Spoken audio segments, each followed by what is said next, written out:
So basically, I'll start with a kind of common question that I get from students is how do I improve my vocabulary? So if a student asks you, they're studying English, how do I improve my vocabulary? What do you say? What kind of advice would you give usually? Um, and if you could let me know in the chat, that would be great. I don't have my contacts in right now, so I'll have to struggle to read everything. But so in my experience, what I have usually said, and let me bring my slideshow up here. Hopefully you can see that okay. Let me know if you can see that okay. If you can, just let me know in the chat if you can see the slideshow. It's probably not full screen. I'll try to make it bigger here. So it looks like that. If anything is too small, you have trouble hearing me, just let me know. And Cynthia, okay, great, thank you. And yeah, so read, right? So what I would say is things like, watch TED Talks or read more books, read a lot. Extensive reading is a popular piece of advice. Immerse yourself, be surrounded with English, be around English speakers, go to even a country to learn the language, something like that. So get immersed in it, watch movies, set your phone to English, that kind of thing. And just talk more, so these are the types of things that I would usually tell students. Use new vocab in your speech. Yeah, that's right, Dimitri, that's perfect. So that's the type of thing that I usually tell my students. The only, and it's all good advice. It's all things that I believe in and I believe are true and are helpful. The only problem I had with that is that I felt like it was not very actionable. A student comes to me in class and says, how do I improve my vocabulary? I say, read more. And then they kind of have to go off and figure out how that works exactly, which is not necessarily a bad thing. You definitely need to have some agency to figure out what the best way for you is to learn vocabulary. But I just didn't feel like it was anything that the student couldn't really do anything after class to kind of figure out how to do it. I felt like it wasn't actionable. So that was my perspective as a teacher. As a student, learning Japanese, which I still do every day. For me, studying vocabulary can be a little boring if I'm learning it from a textbook. So that's one problem that I have as a student. Another problem that I might have is that it feels endless. Feels like there's always new words. There's always something new that I have to learn. And so it can be a little, it can be a little depressing almost because there's always new words and always things that I don't know how to say or that I don't understand, which is fine. Like there's words that I don't know, of course, as well, but it does kind of feel endless. It feels really hard to track. It's hard to know, like, when do you really know a word, or, how do you feel like what happened? Something happened. Hold on one second. Not sure what happened to my screen here. Let me try to do that again. Let's see. Let me try one more time. Okay, that should be okay now. So it feels impossible to track. It's hard to track, the words that and the words that you don't know. It's hard to keep track of all these words. And then the last problem that I have as a student is it's hard to set up a routine. It's hard to kind of figure out what I should do. And this does not want to share my screen for whatever reason. So I'm going to keep playing with this. But then the last thing is that it is hard to set up a routine. So it's hard to feel like, what I should do every day, how I should set up my study plan. So it's these problems as a teacher, feeling like my advice wasn't so great. And as a student, feeling like it's kind of hard to track. It was a little boring, that I had a hand in creating a site called Langdive. And so now I'm going to share my screen again. And I hope that it works because half this demonstration is me basically just going through the site. But let's see how it goes. So this is the site. Hopefully you can see it. And so I want to explain kind of how the site works and how it addresses some of these issues. So the This is if you don't have an account and you just first go there, this is what it looks like. And you can pretty much watch any subtitled YouTube video here. I would say about 25% of YouTube videos are subtitled in terms of their manually generated subtitles. So it does have to be those types of videos. And they play here. And so students can, the first problem is that it's kind of boring to study vocabulary. Well, students can watch content that they enjoy, and they can do it while also looking at the transcript. So you can kind of think of it as almost like an interactive book in a way, that they can see the transcript and then they can watch the videos that they enjoy at the same time. Another thing that you can do is that you can click on any of these words and you can look up the meaning. So it's all there, it's all set up in the site. So there is some text-to-speech software. There it is. And then it shows you the rank, kind of the frequency of how frequent it is. We put it in bands of 500 or 1,000 or more. I could talk about that later. But so yeah, so then they can either do two things with this word. They can do a couple things. They can just say, okay, now I know what it means. Or they can say that they know this word. And if they say that they know this word, they will start counting their words. It'll add to their word count. And I'll show you what that looks like in a second. I'll log in. If they say learn word, well, okay, I have to sign in. So let me do that now. So if I sign in here, and let me just do it like this, okay. It'll bring up my current word count. So this is my word count up here. We measure word counts. You can measure your word count by taking a vocabulary size test that we have here. This is all free, by the way. There's some features that are paid. There's some features that are free, but most of this stuff is free. And the paid features, people get a 30-day trial, so they can just check it out during the trial. And my screen went blank again. Okay, there it goes. So they can take a vocabulary size test to check how many words you know. The vocabulary size test only takes about 5 minutes. And when you click on a word, and see, I know this word already because it's lower, but I can also mark this unknown. And then I could press learn word, and then it's added to my flashcard deck here. So basically the first thing is that students can watch YouTube videos on the site so they can enjoy the content. They can enjoy what they're doing. They can also track what they're doing with a word counter. They can see how many words they know, and they can also look at our word library. This is taken from a CocoLemma list of 60,000 of the most frequently used words. And let's go to the library here. So they're kind of listed out here. You can type in a word, and you can see if the frequency of it. You can check the definition, and you can also add it and see if you know it or not. So students can actually add words two ways. You can watch it in videos that you already love, or you can do it manually. If there's a word that you heard and you want to study, if I heard the word okay, house, I don't know what it means, I can look it up, and then I can add it to my flashcards. So when they actually study with their flashcards, if you decide to study with your flashcards, what you can do is that instead of I'll show you what the flashcards look like. We thought it was important for students to be able to type the words. So they're given a definition, and they have to figure out what this means. So Tim wondered why blank prices were dropping. Tim wondered why the bean of an Asian plant that contains a large amount of protein and that is used as food. Does anybody want to help me with this? If you could put in the chat what you think this is. I'm going to say it's a bean. I'm probably wrong. Let's see if anybody can. Soya. Okay, let's say soya. No, boo. What I can do is that I can.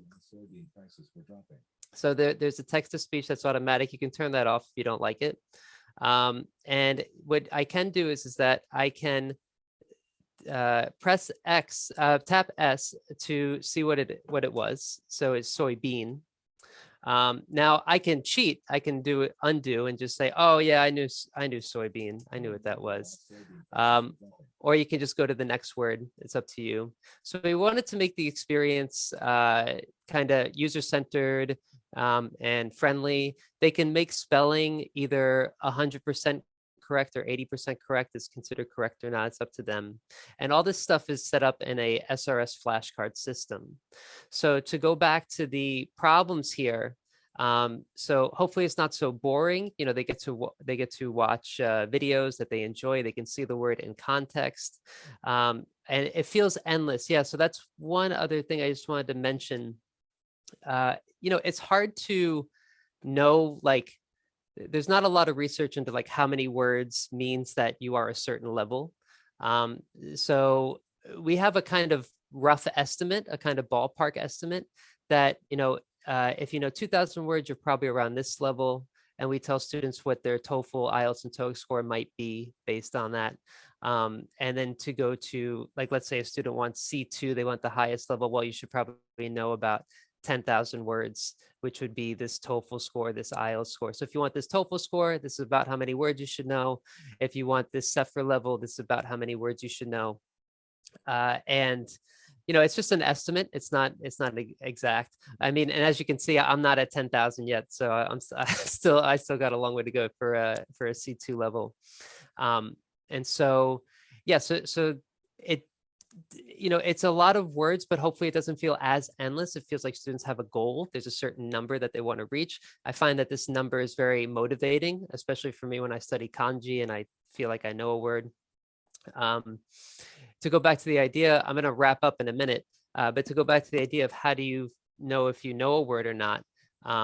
When we tell students to mark a word known, if you're able to spell it and use it in a sentence, we consider that you know the word.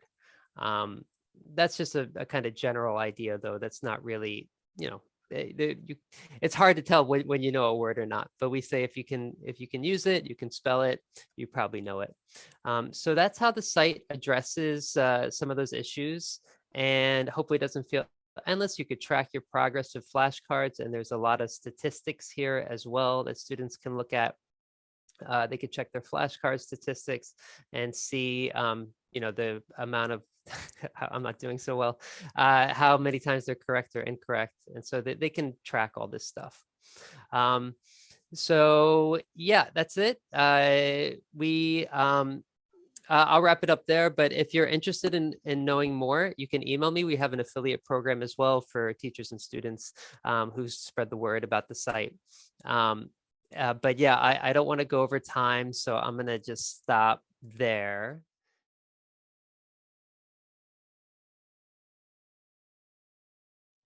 Okay, hi everyone. Thanks for coming along, and thanks Paul for organizing.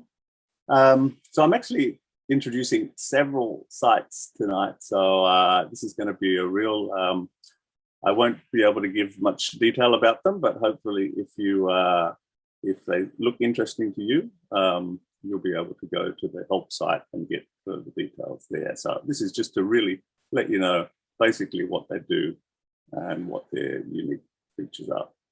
I'm going to start with Kanji Lab. So I think we do have some people, quite a lot of members here in Japan, or with an interest in Japan. So I'll start with that one, and then we'll look at the other ones as well. So Kanji Lab .co is a web app for studying Japanese vocabulary and kanji reading, and it has progress tracking. And the unique benefits of this compared to other types of kanji or Japanese learning apps that I've seen is that it has this nice combinatorial game. So we are learning, it really engages you to put together the readings or the meanings from the kanji to answer the question. So you can see on the left-hand side there, we're given the kanji and we are inputting the reading from the hiragana. If you make a mistake, it'll show you the next word. And on the right-hand side, you can see the other mode, the switched mode, where it's showing you the reading and the meaning, and you're putting in the kanji. You can also change the settings so that you're just shown the meaning or just shown the reading. So it's got a few different modes. And with the progress tracking, it saves your progress independently depending on the mode. So you'll be able to practice in those different modes and have the score and the record kept independently. Let me just show you the live site. So this is the live site. There's a lot of lists in here from JLPT N5 up to N2. And if you select a list like that, you'll be able to see the progress tracking here. So they all start at yellow by default. They don't start assuming that you don't know any, because many people often do know at least some. And then if you get words correct, they go up. If you make mistakes, then they go down. And that's the basic system there. Okay, I think I'm going to move straight along, but maybe I can give you this. I'll give you this help site link in the chat for people who are impatient multitaskers. You can go ahead and satisfy your curiosity at that site. So that help site actually has info for all of these different ones that I'm showing tonight. The next one I want to talk about is Lingo Bingo Live. So this is, as you imagine, a bingo game, and its kind of unique benefits is that it has live response tracking. So you can see here, this is the teacher's view on the left here. So when your players are answering, you can see when they've answered and whether they've answered it correctly or not. So that's super useful when you've got when you're giving kind of clues. You might be describing the picture to students and you want to know whether they understand it or not and how difficult it is for them, so that you can adjust your language. There are quite a few other sort of bingo sites and bingo boards out there, but I haven't seen any that have this kind of live response system. So you can use pictures like this, or there's lots of sets of words in there already. So you can use those ones. You can also make custom sets if you want. This other unique benefit here mentions a hidden letters mode. You'll see an example of that later in Lingo Lab, but basically it's when you show a word but you don't show the middle letters. So it gives players an easy way to respond without having to type something, but still requires that they have productive knowledge of it. Okay, so if you would like more info on that, go to the help site. I'm going to jump straight along to Lingo Lab, because that actually has a few different sub-sites, which I'd like to explain to. So this is the basic Lingo Lab activity. So the main point of it is that it's sentence level practice.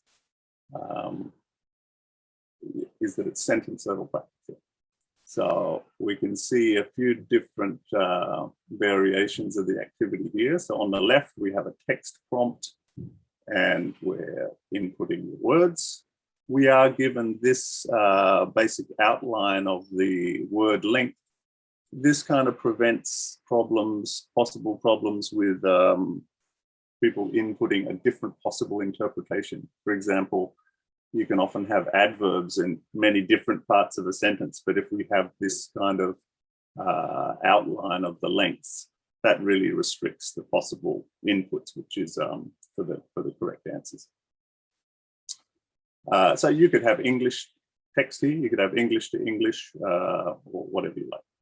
You can do different languages in this too. If you're making your own custom sets, you could do really, I'm not sure, I wouldn't say any language. I don't know what the restrictions are, but definitely very versatile. In the middle one, you can see we have a picture and we can have audio. So you could have like a question about the picture. In the third one, we have audio again. And you can see here, this is the hidden letters mode that I mentioned before. So this kind of, ordering words to make a sentence is not that unusual an activity in things like Duolingo, Memrise, etc. But I haven't seen this kind of version where you have hidden letters mode, which means that people have to know the vocabulary, not just practice with the sentence, with the word order and syntax. So it really makes a very big difference to the degree of challenge. With this audio, we can be playing a question, or you can be playing the answer, like the target sentence itself, if you want it to be more of just a dictation style activity. So as I said, someone just give me a gong when it's time to when I've only got a couple of minutes left, if you wouldn't mind, Paul. Okay. So first one, LingoLab CEO for self-study with automated review and progress tracking. And this has a similar method of progress tracking as the Kanji Lab one. Okay. And LingoLab Live for a real-time multiplayer quiz game, and LingoLab Online, where teachers can set one-off quizzes, make custom sets, and monitor LingoLab CEO progress. Okay, so let's just quickly look at the LingoLab CEO itself. So this is an example of this is the actual site here. So we have that tracking system that I mentioned. We have a few settings, so you can change those different things with the prompts and the answer types. This one is like an English to English one. This is just with single words, actually. This is how you feel when you get a nice present. This is how you feel when you get a nice present. Did you catch that? So this is just a single word answer. Let's just say happy. Okay. What's another one? This is an adjective which describes feeling happy, relieved or appreciated. Relieved or appreciated. Okay, maybe glad. Let's have a guess. Do one more. This is a kind of building where people live. Okay, if you don't know the answer, you just click on any one and it's going to show you the next word in the answer. But you might notice that if you do that, if you get it wrong, that's going to go lower down in the progress tracking. And you are going to have to answer that question at least one more time. Okay, so that's one mode. That was just with single word answers, but most often I use this with sentences because I think that's probably the more unique benefit that's not provided by other types of practice sites. Okay, so LingoLab CO for students to practice with, that can be tracked by teachers. Teachers can see the progress of their students. LingoLab Live is similar to Quizlet Live in that you have all the students joining the game and they have this kind of live updated leaderboard. You don't need to make accounts. The teacher doesn't need to make an account. The students don't need to make an account. If you just go to LingoLab Live, you can set up a game anytime and just play it in the classroom or online. And then the third one, which is mainly for the teacher, is LingoLab Online. Let's see. So this is on the help site here. So as I mentioned, you can monitor the students' progress, you can make custom sets, you can create quizzes. Yeah. I might be out of time.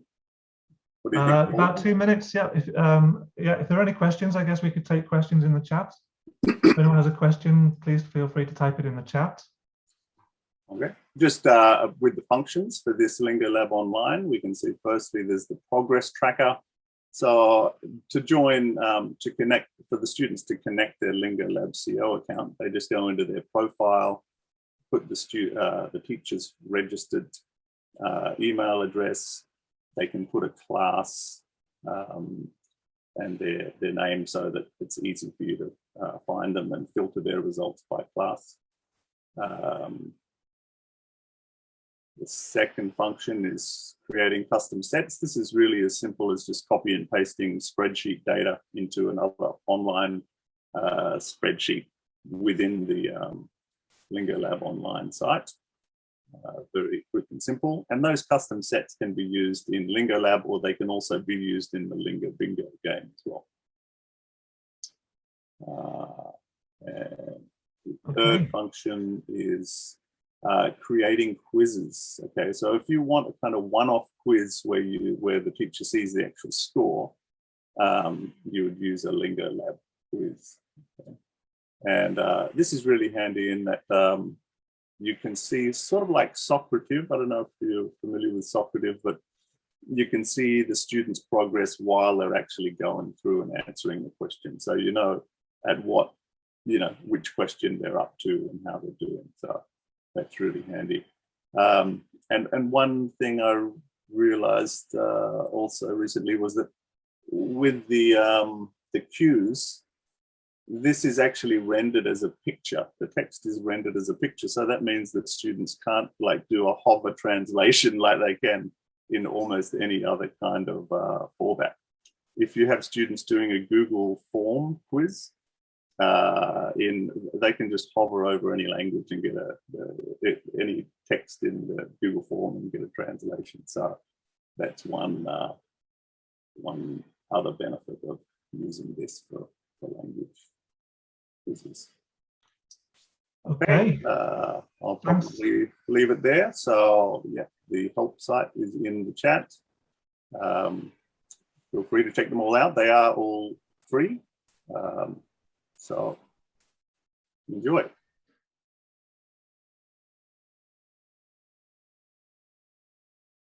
All right, there we go. Great. So actually, before I go into my slides here, can you guys just take a look? Can everyone take a look here down below in the text chat, and just go ahead and type in where you're from, what country you're from. So I'm from the USA. If you're from Brazil, just go ahead and type that in. I see UK, Chile, South Africa. Wow, we got people from all over the world. Turkey, Belarus, Indonesia. Very good.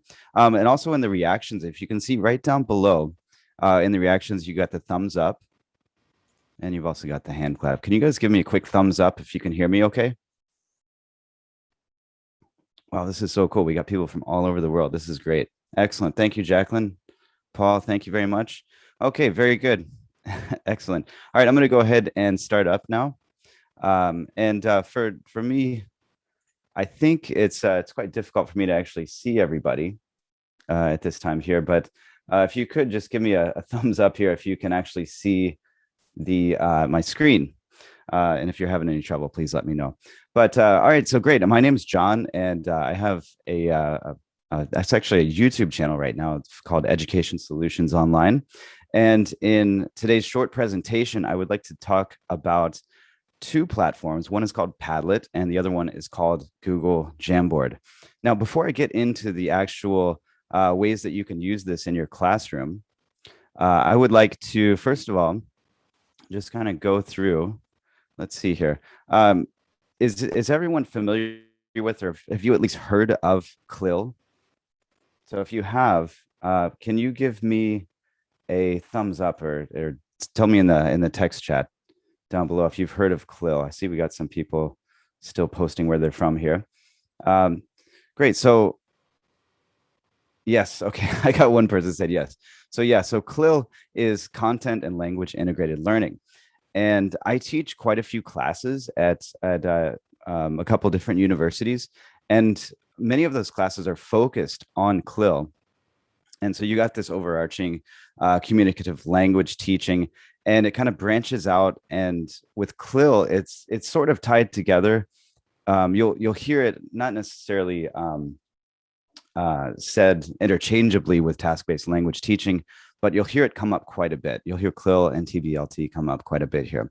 So with CLIL, one thing that really comes up here that you'll probably, I'm sure a lot of the educators in here are familiar with Bloom's taxonomy. We've got the lower order thinking skills and the higher order thinking skills, the lots and the hots. Now, the two platforms that I'm focusing on tonight or today is on the lower order thinking skills, remembering, understanding, and applying here. And so this can also be set up for Bloom's digital taxonomy as well. So as we go into these, I want you to kind of keep in mind the lower order thinking skills that we're going to be focused on, remembering. Some of the other speakers, Josh and Oliver, were talking about remembering your vocabulary words, and so I'm going to go into where we're actually talking about the understanding part of this here. Now, when you focus on a CLIL unit, or if you're going for just like a single one-off lesson, what you'd want to do first is you're going to look at what's called the 4 C's. We got the content, communication, cognitive, and culture. Now, in this particular one here, we're focusing on the communication part of it. We're introducing the language that you would need to understand for a particular unit here. And once you've introduced your vocabulary for the unit, then I like to get a feel for what the students know already about this unit here. And if they don't know anything about it, then that's my chance. It's like my teachable moment for them. So the first thing that I'm going to do here is I'm going to introduce one thing that you can do with Padlet. And Padlet is I think it's called a freemium app.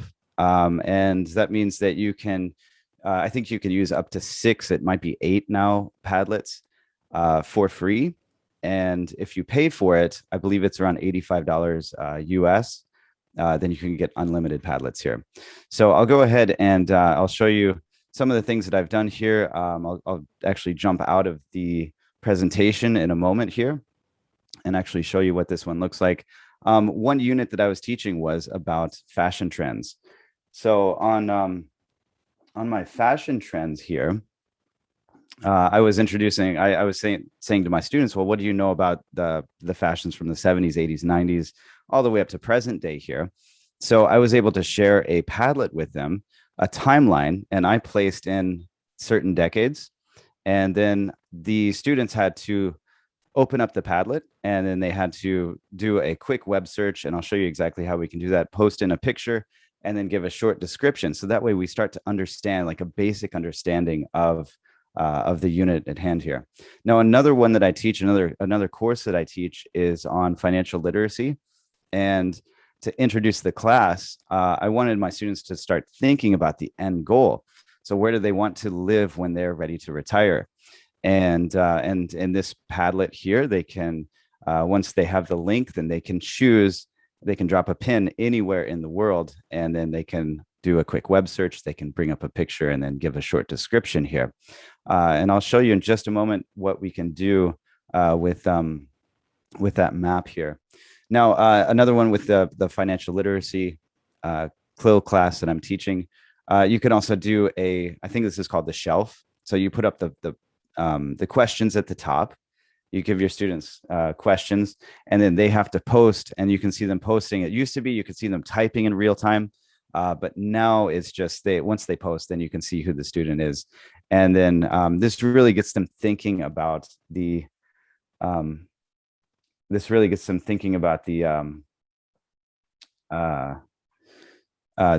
lesson at hand here. Great. So that is Padlet. I'll go and show you a little bit about that very soon here. And then the next one is Jamboard.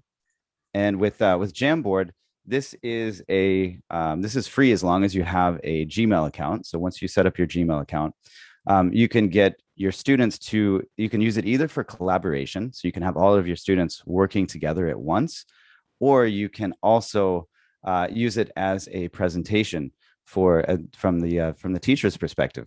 So there's many different ways that you can use this, and I'll take I want to say a deep dive, but I'll show you a few different ways that we can actually use this one here with your class. So I'll jump out of here, and I would like to bring up the first one. So the first one that I talked about was Padlet, and this is what it looks like right here.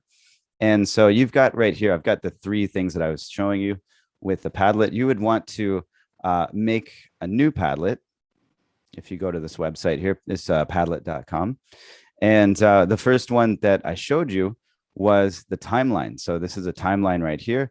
And maybe you can start to think of different ideas. I used fashion trends, but you could use movies. There's a lot of different ways that you could use this one here with the timeline.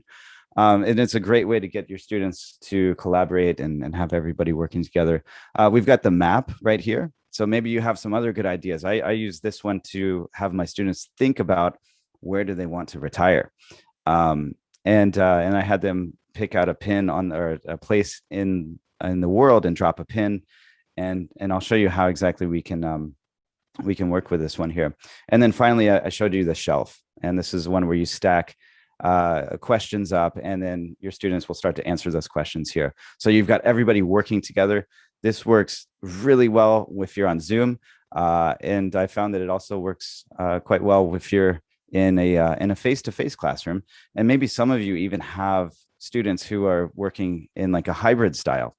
So it's a really good way to get your students connected. Now, if I come through here, so this is the actual fashion trends timeline that I showed you earlier. If you were to, let's see if I come over to where in the world. So what you would do first is once you, let's say I'll use the map, for example, here. And on the map, I've got this plus sign right here. So if you hit this plus sign, then you can pick out a location. So let's say if you were to take out Orlando, Florida, for example, this is going to pick up. You'd want to drop in. There's an image search, so you can drop in an image search. You can throw in a YouTube video if you wanted to. So you'd pick out one pin, and then you would type in your name, and this is where you would type. So you could give your brief description here about your area here, and then you can publish it, and your student's going to have a pin that's dropped here. So and then the way that you get your students to understand how to do this, or to be able to drop their own pins, is you would come over to here where it says share, and you would copy it to the link clipboard. And let's say, for example, if we are in a Zoom chat here, you can paste this up post it up into your Zoom chat. So if anybody sees this right here, if you can open that one up, we can start to have different people posting where they're actually from. I know that we have people from literally all over the world. This is awesome. So if you want to go ahead and just type in your first name, and that's just something to kind of play around with and get some ideas about how you can actually use Padlet. Now I'm kind of going through this very quickly. I know I've only got a few minutes left, but the next one, I see we got a few people typing in here already. I think you can, as long as my screen is still being shared here, hopefully everyone can see this. You can see that someone is actually typing at that point. Now, as you're typing, I'll jump back to that later. But I'm going to go over now to Jamboard. Now, Jamboard is, like I said, it's a free service that you can use as long as you have a Gmail account. Now, what comes up here first is you've just got this blank, looks like a whiteboard right here. Now, you can present if you want to. If you're in a Google meeting, you can present right there, or you can just share your screen like I'm sharing my screen right now. Now, what we have on the left-hand side, we've got a pen tool. So you can, of course, draw on this thing here. As soon as if it's something that you didn't want on there, you can clear out the frame. And you've got some really very basic tools that you can see. It looks like my screen's, there we go. You got some very basic tools. You can either clear it out or you can erase it. You can select things. You can add up sticky notes as well. This is another one that I really like, to add any kind of a note right here. And you can see is this, as you type, this is how much space, this is kind of how much space you have to type. Okay, as this kind of bar goes up here. And then you can save that one up. It's got a quick sticky note here. Now I'll show you another one here. We've got our add image. So you can do a quick Google image search right here. I mentioned Orlando, Florida. Okay, so you can add in any kind of a Google image search, have people drop in an image, have your students drop in an image, and then they can use a text box here to describe it once it drops in. And then here is where you type. Okay, so that is just a very quick, brief overview right here because I've only got a couple minutes left.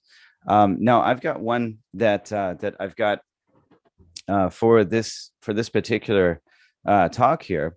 And let's say if your unit was, if you're talking about, for example, if we were talking about SDGs, like the Sustainable Development Goals, and you wanted to get your students thinking about renewable energy, you can actually set them up with their own Jamboard, and you can have them do this for homework if you wanted to. You type in the middle here. All I did was take a text box, and I took my text box, and I typed in renewable energy, and then you can either have your students collaborate on this at the same time in real time here, or you can just type on this as a teacher. This is another one here. I actually got this idea from another YouTuber, Pocketful of Primary. She's got some great stuff. 4 corners here. So what are 4 types of renewable energy? Label each rectangle, find a picture, and give a brief description. So you're probably thinking, how do I get my students to actually type on this thing? Well, you'd come up here to where it says share. And once it comes up here to where it says share, it says it's restricted, but you would say that anyone with a link right now is a viewer, but you could set anyone with a link as an editor. And that way, anybody that has this link will be able to edit this. They'll be able to type on top of it. Now, if you got someone that was typing things that you didn't really like, you didn't want them typing that, at any time, you could come over here and you could change this from anyone is an editor to anyone is a viewer, and that will cut your students off immediately right there. So this is kind of getting them thinking about, for in this particular case, it's sustainable development goals. Now, once they understand the basis of what your CLIL lesson is, that's when you can start to go into the higher order thinking skills, and they're actually creating something here. So now they know, okay, I know about renewable energy, and now I dive deep into it and I say, okay, these are the different sustainable development goals. And then now they have to create something, and they have to really dive deep and analyze what they're trying to do here. So Jamboard and Padlet are some really good ways to get your students just to start thinking about your lesson or your unit plan here. And just kind of one last thing here, if anyone's using Google Classroom, what you can do here is you can, I took this Jamboard that I've got right here, so this one, and I wanted all of my students to be able to make a copy of it so that they can do this for homework. So I set up an assignment for them. I said, open up the Jamboard and submit your answers. So I have this saved in my Google Drive. So once you have this in your Google Drive, then you would pick this one out, this one that you just created. I got my technology in language teaching right here. And I picked that one out, and I've set it for each one of the students. I could assign this to my students, and all of them would have their own Jamboard to be able to work on, and then they can submit it for homework here. So again, this is a way to get them just to briefly understand about your lesson plans. I'm sure there's actually ways that you can use Padlet and Jamboard for higher order thinking skills. But for me personally, these are 2 ways that I prefer to use it here. So both of them I highly recommend, but Jamboard is definitely the free option right here. So if you have any other questions that come up here, I would be more than happy to answer them, as long as I know an answer to it at the end of this talk here. So Paul, do you know how much time I have left? Not quite sure here. About 1 minute. So okay, about 1 more minute. Questions in the chat. Yeah, now would be a good time to answer them. Okay, yeah, sounds great. So I've got one here. It says, if you add your Google Sites Classroom to a Google Analytics account, you get some nice stats on your learner engagement. Very cool.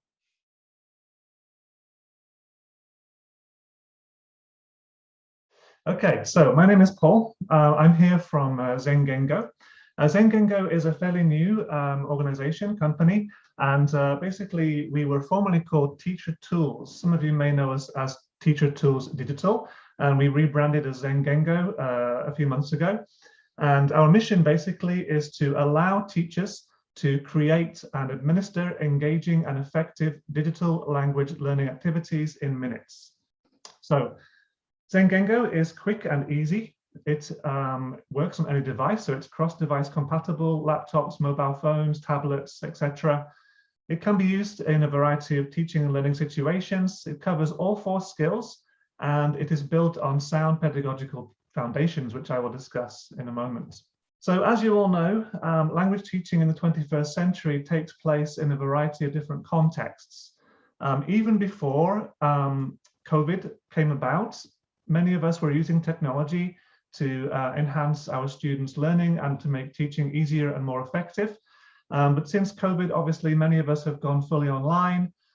Some of us have now gone back to face-to-face, or there may be a blended or hybrid kind of teaching and learning situations where we use technology in sometimes in the classroom, but sometimes outside of the classroom, or maybe fully online.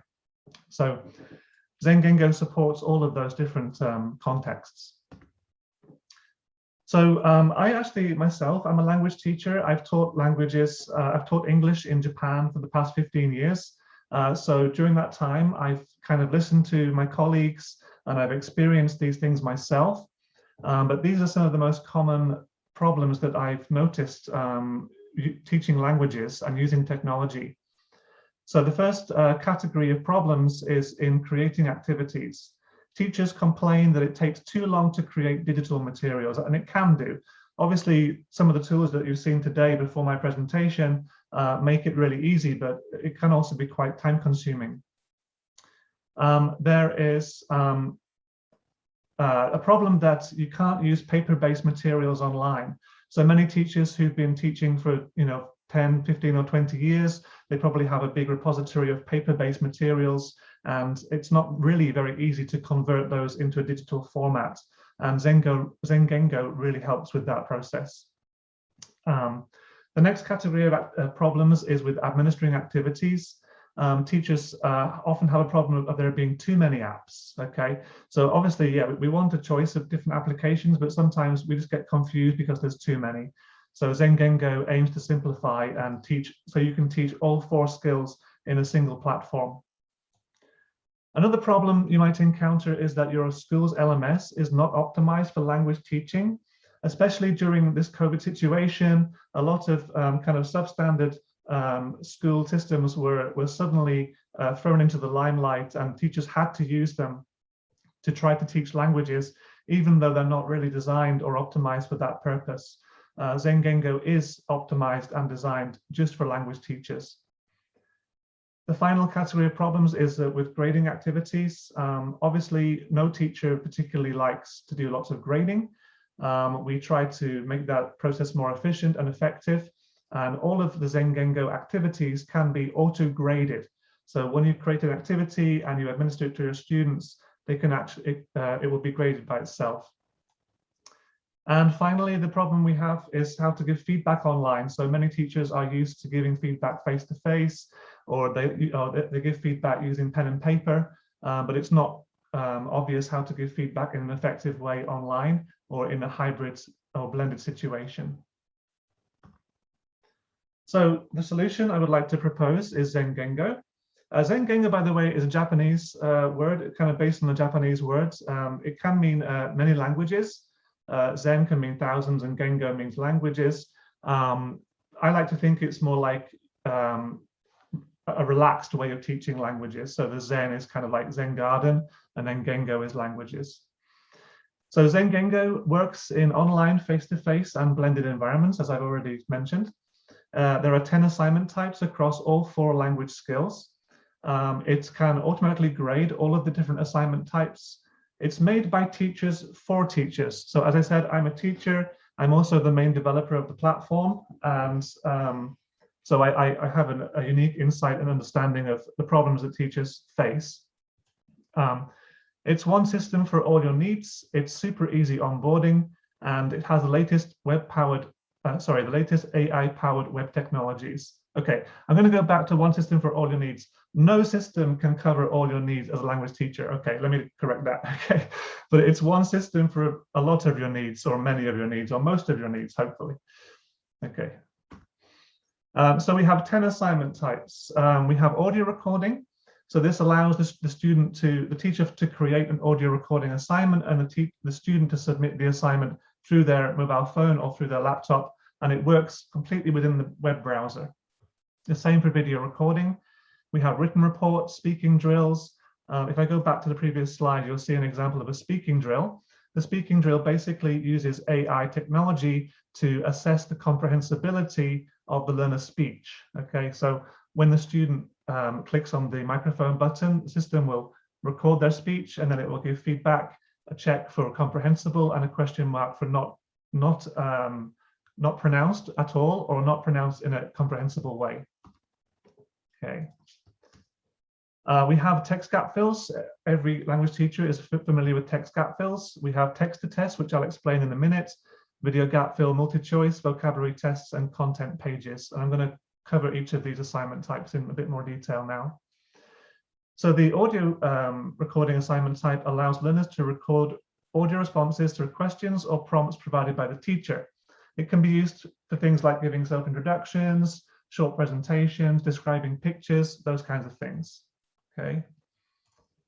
Video recording is a similar thing, but we have all of this kind of extra linguistic information. We have, gesture, eye contact, facial expressions, etc. that as language teachers, we all know are important for conveying our meaning in an effective way. And the only way to capture that really is with video. So that's why we offer audio and video separately. Sometimes you don't need video and audio is sufficient, but other times you do need to have video. So we have both assignment types. Speaking drill, I've already kind of described a little bit, but basically, yeah, it uses AI-powered speech recognition to match learner speech to phrases provided by the teacher. And we have a variety of different ways of doing that. You can do it as a read aloud activity. You can do listen and repeat. You can do prompt and response even. So the computer says hello and the student says nice to meet you or something like that. A simple prompt and response type practice activity. Text gap fills, as I said, no language teacher worth their salt doesn't know about text gap fills. The advantage of ZenGengo text gap fills is that you can easily convert a reading gap fill to a listening gap fill. And we have some very naturalistic synthesized voices, which I'll hopefully have time to demonstrate in a bit, which allow you to instantly convert a reading gap fill to a listening gap fill. And you can choose from a variety of accents. You could also use your own voice. You can record your own voice and use that as a basis for a listening gap fill as well. That's fine. We also have a video gap fill assignment type. If you were here for Josh's presentation about Langdive, he showed you the way that you can use Langdive to study videos from YouTube and then to study the vocabulary in those videos. We do a similar kind of thing, but the teacher can choose the video first and then assign it to the student. Langdive is for autonomous and independent students who want to study by themselves. ZenGengo allows the teacher to curate the content a little bit more.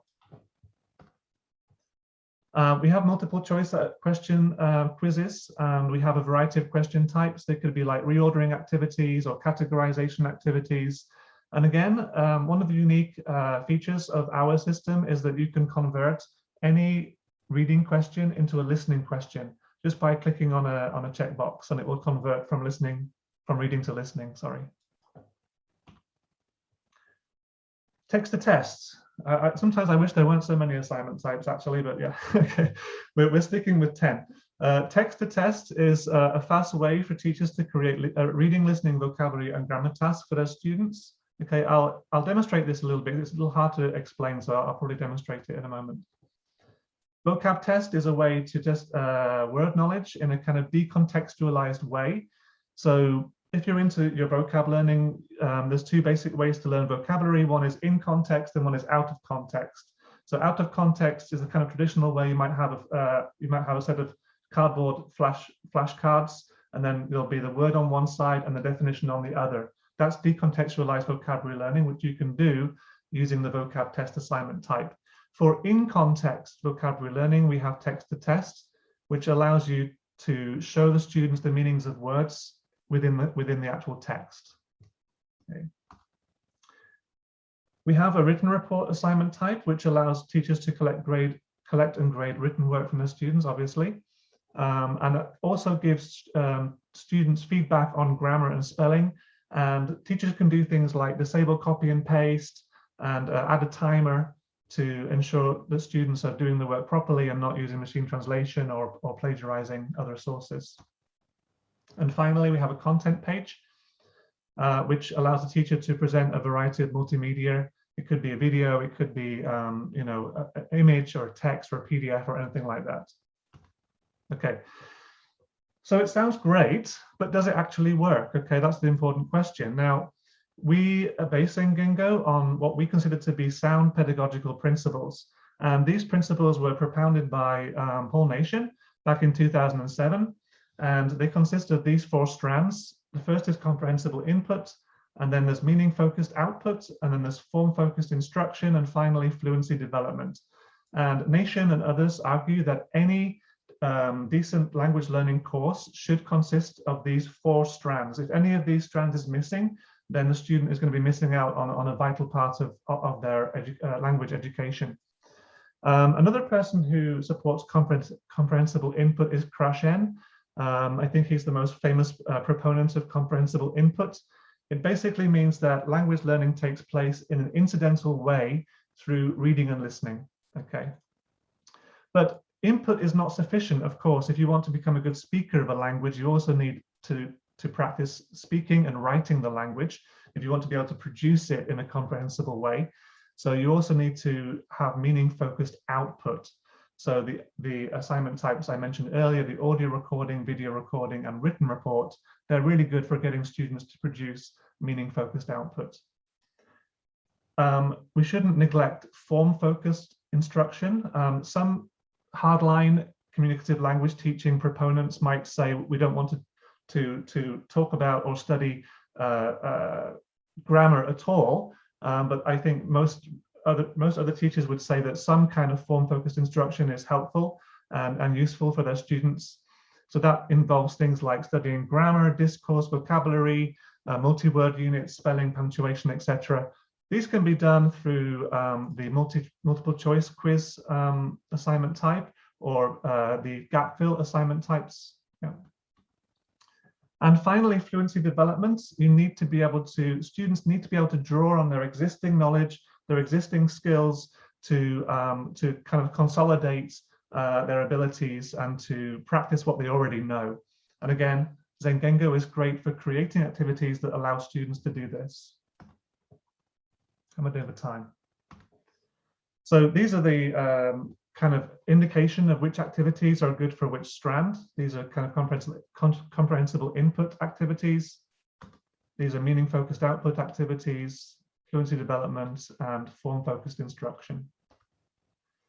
Okay, another great thing that ZenGengo does is it really allows teachers to save a lot of time. This is a kind of primary goal we had in making ZenGengo, is to allow teachers to create activities really quickly, but that it takes the student time to actually complete the activities. That's the ideal balance. You want to be able to create the activity quickly, but for students to spend time doing it and for it to be useful for their language learning goals. So this is a little tool we have called Lesson Wizard. And basically, I'm going to just show a video and explain what's happening. With Lesson Wizard, you first of all, you paste a text. You choose a text and then you just paste the text into Lesson Wizard. Here's a text that I've found on Leonardo da Vinci, and this is just from Wikipedia. Then you choose the activities that you would like to create. So vocabulary, listening, speaking, and multiple choice activities. Then you input a name for your lesson. And click OK. And then the Lesson Wizard will create the activities for you, okay? So the first activity here you can see is a text to test activity where students can listen and read the text at the same time, okay? And then they have a vocabulary activity where they can check the meanings of the words in context. I mentioned this earlier on, the 2 ways to learn vocabulary, decontextualized and in context. Then the next section would be matching the definition to the word.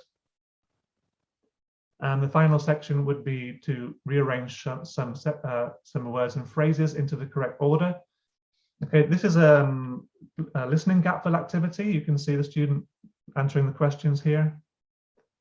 And we have a speaking activity. The student will listen to the audio prompt and then speak the text. And we have a reordering activity. Okay, I think I'm probably out of time, almost. Okay, so I'm just going to conclude my presentation. Sorry, I didn't get a chance to actually do a live demo, but I'm going to conclude my presentation by inviting you to try ZenGengo for free for 30 days. Okay, so ZenGengo is a commercial platform, but you can try it for free for 30 days. And let me know if you have any questions. Just go to zengengo.com and you can sign up for a free trial and start today. And anyone who attends this presentation, I will also be able to give you a discount coupon. So let me know in the chat if you would like to do that. Okay, thank you very much.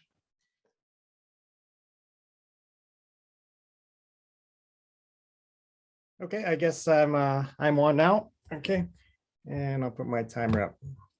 I'm going to share my screen. If there's something wrong, please let me know. Okay, does that look all right? Can I get a thumbs up from somebody? Okay, thank you very much. All right, so welcome to creating the English Gym digital workbook in ZenGengo. My name is John Carle. I write under the pen name John Charles, but it's me, same person. This is actually for anybody who is a writer or an author or a publisher. So I know a lot of people from different countries. So this particular textbook is for Japanese university students. But if you are a writer or if you are a publishing company or some kind of content creator, I think there'll be some interesting tidbits in here for you. Okay, so tonight I'll talk about why and how I created the workbook on this platform. And as you just saw from Paul's demonstration, it has amazing features, right? So as I tell the story, I'll talk about how the form of the workbook followed the function. And in this case, function means that basically the user experience, the experience of the teacher, and also the experience of the student, because I'm approaching this as a content creator. Okay. I do have a link to the slideshows. I'm not sure if anyone is interested in it, but it's a rather long link, but I'll copy that and I'll put that in the chat if I can. Let's see. And let me get everybody. It's a very long link, so that's why I have the QR code. I'll leave that up there for a second if you want to scan it. Okay, so for the latter half of the talk, I'll briefly show some of the assignments from the English Gym digital workbook, but mainly I'll focus on just one assignment type, the audio recording assignment. Paul talked about this briefly, but this is for me, this is like the holy grail. This is it for out of class activities. And if you set it up correctly or in a certain way, you'll get a lot of output from the students and you'll save hundreds of hours of marking time. And the students will benefit greatly, and the student and teacher will also benefit greatly if you set it up in a certain way. So I hope you get excited about audio recording assignments. It doesn't sound very amazing, but I think it is. Okay, so let me get into it. And Paul has already gone over a lot of the features, so I won't go over them again. And again, this is from a writer's perspective or a publisher's perspective, okay? And in my case, this is a digital workbook and it accompanies a physical workbook. So students have a physical workbook and this is kind of a supplement to that. And this has been really an interesting journey. I started working with ZenGengo about 6 months ago, and he's got a team of experts. And we went back and forth for many months, especially over the summer. And the ideas came from teachers who use my book and my ideas and Paul's ideas, and everybody had, different perspectives, but we put it together, all teachers from a teacher's perspective. So this should really help teachers and understand the needs of teachers. So I think it's a really good package. And I hope people who use my textbook will enjoy using the digital workbook as well. Okay, so I'll give you a little bit of the backstory. About 4 years ago, I published the textbook, And initially, I always wanted to have a digital version. And I talked to some IT guys, and I was approached by a couple companies, but I could never find a platform that had everything that I wanted. And when I saw Paul's platform about a year ago, there were a lot of green lights, bing, bing, bing, good, good, good. So I was like, I'm going to use this. So I contacted Paul and we started working together. But I want to go to a different platform first to tell you why this platform, though everyone is probably very familiar with it, there's a fatal flaw to this for language learners. And some teachers may realize this and ignore it, or maybe give up and they can't figure out how to get around this fatal flaw. And other teachers, maybe they don't even realize the problem. So this is the problem. This is a screenshot from my Google Classroom. I designed it, I made it, it looks all fine, normal, right? And this is what my students in Japan see. Do you see the difference? It's very subtle. The menus have changed from English, that's my original, to the Japanese, because whatever the students are using in their native default login, that's what the menus will look like. And this is what other students' screens look like. It's all in Japanese, 95% all in Japanese. That's because of Google Translate. Students can just right click and boom, it looks like this. And I've seen this time and time again. When I ask students to screen share, if they're having a problem, show me your screen. Well, I'm in a Zoom class and I'll see my lesson is a Japanese lesson. It's supposed to be an English lesson. Or even in the classroom before COVID, when I'd walk around, the students would have their phones out. My lesson's there. My lesson has been translated into Japanese, my English lesson. So if you make Google Forms, right? This is what I made. This is what many of your students will see. It's completely in Japanese, right? This is my original question. I spent hours, months, days making all these forms, and this is what the students see, all right? And it's just a total waste of time and effort. Now, some teachers may not realize that this is what their students are seeing. Not all the students, but enough of them. So it's really frustrating, right? So I saw Paul's program or application, and it had the same thing. So whenever I get to a new application, I always try to translate. I try to cheat like a student would do. Right click, everything's in Japanese. And I sent a message to Paul. I talked to Paul. I said, this is either a deal maker or a deal breaker. And I said, can you put in some code to prevent students from translating everything automatically? And I know the code is out there. I've talked to other IT people. You can do it. And Paul said, all right, give me 5 minutes. Blink, blink, blink, blink, blink. And then said, okay, try it again. And now this is what you get. This is what the students see. Okay, if they're on a browser like Chrome or Firefox or Safari or any of the major browsers, it's really hard for them to get out of the English bubble. And that's, in the classroom, I can control the language, but outside the classroom, I have no control of them. But with this, it's kind of like an invisible hand keeping the students inside that English zone. And I was like, okay, that took you 5 minutes to do. I'm in all the way. So I spent the next 4 or 5 months working on this digital platform because I knew this was a great company and he could really help me fulfill my vision as a creator. Okay. And I think Paul mentioned this as well in the writing assignment. If you toggle copy and paste disabled, students can't go outside, copy and paste, use some DeepL translation software and then paste it into their homework. They're done, right?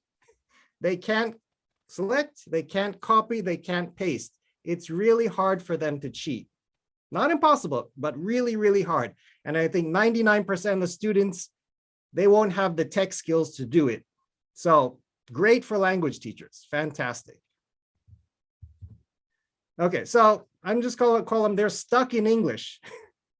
They can't do any of these things. And the teacher, that's me or you, super happy. Okay. And I know this because the scores are not perfect. You know, the scores are within a range. So they're doing the English work. Okay. So 4 months and 200 assignments later, we had a complete digital workbook. And right now it's in field testing with about 500 students. So it'll come to market in the spring of this next year. This is the outline of one of the units. And I only used 5 of Paul's different assignment types, but you can try these out actually on my website. So if you want to try out each lesson, you can do a sneak peek on the website there. Okay, but this is the one that I really want to focus on. It's the audio recording assignment, okay? And it's just 2 simple steps. 1, they need to record their voice, and 2, they type in a transcript of their voice. And when they type in the transcript, I encourage them to type a better version, an improved version. So this has a lot of educational value in and of itself. But let's just go on to here. From the textbook, you can see the image here. This is unit 14. It's about part-time jobs. And this is for very low-level students. So you can see the questions are rather simple. But they get a prompt of 5 questions, and they need to give their personal answer. So they can't just copy and paste some answer. They have to give their real opinion. They're talking about their real lives. And I thought 5 questions was a good amount for one assignment. There are actually 2 assignments. So they have 10 questions in total. And you'll notice I've circled the pause button. And when Paul first had this, there was no pause button. And from a user's point of view, a student's point of view, I think for this type of assignment, a pause button is really necessary. So they can pause, they can think about what they're going to say, and then they can say it. So they pause, think, talk, pause, think, talk. And for low-level learners, this is really going to be much more user-friendly. Okay, and if you are a content creator, if you want to make like a digital workbook on this platform, you can. I suggest, you know, arranging it in this way. You check the pause box. You have a time limit, let's say 5 minutes. You have the transcript on, so they have to type what they say. You have a minimum word count of 10 words, so they have to type something. And then you have your target word count of 50, for example, for this assignment. And finally, you have the grammar check on. So if you have all of these things, check, check, check, check, check, you're going to get something that looks like this. And this is a detailed view. Most of the time, I don't even look at this. I just see the number 74. The AI or the app or I don't know, something, it scores this. Students get a score, which is amazing. And you can see this student didn't put in much effort, so they only got 74%, but they did something so they can pass. And you'll notice the 2 numbers on the bottom, those are for grammar mistakes or punctuation or spelling. I've highlighted one of them here. This student didn't use the infinitive form to watch. So the students get automatic feedback from the AI, right? And they wrote more than 50 words, so they get 100%. So it's forgiving. It's like a benevolent, it's really like, it's a nice kind of AI. It's got a heart. It's forgiving to the students. So they, even if with some mistakes, it's comprehensible, they still get full credit. So imagine this. I have 200 students. They do 20 to 30 sentences per student. That's 4,000 to 6,000 sentences a unit times 20 units a year. This is correcting and giving feedback to 80,000 to 120,000 sentences. That is amazing. That's a mic drop. That is the bee's knees. I'm so happy about this because I could never do it. You know, I've got a lot of other things to do than by checking sentence by sentence, giving feedback. So this is the power of technology right here. If nothing else, it's right here. So it's a fantastic program, and I'm so happy I found it. And I'm so happy I worked with Paul because, you know, I had lots of feedback from my teachers, and we worked together and we developed this to really help teachers really harness that power of technology. So this is one of them. This is a good example, and you can just look at the wavelength, the audio wave file. You can see they've got 5 distinct answers, and they've got a couple of errors, but still 100%. So I'm going to play a short clip from this student. This is one of my actual students from just maybe a week ago. I'll play a little bit. I wonder if my audio is hooked up. I wonder. Let's play it and see. I work at Mr. Donut. I recently started working there. It's pretty fun. Okay, so I'm not going to play the whole thing, but you can listen to them if you want to, and it's great once in a while. But I wouldn't do that every week. It's a lot. It's over 100,000 sentences. It's a lot. So it's an amazing tool to get students to do a lot of work and get this educational benefit every week. And the teacher, they can just see a number and it's working. The students are learning. So it's fantastic. And these 2 things that I talked about, the Google or the translation that's been bubbled off or blocked off, and the little pause button, those are invisible. So those things, they don't even notice that they're there. And if I hadn't told you, you wouldn't have noticed they're there either. And that's what's great about this technology, is that you don't even see it. You don't even notice it.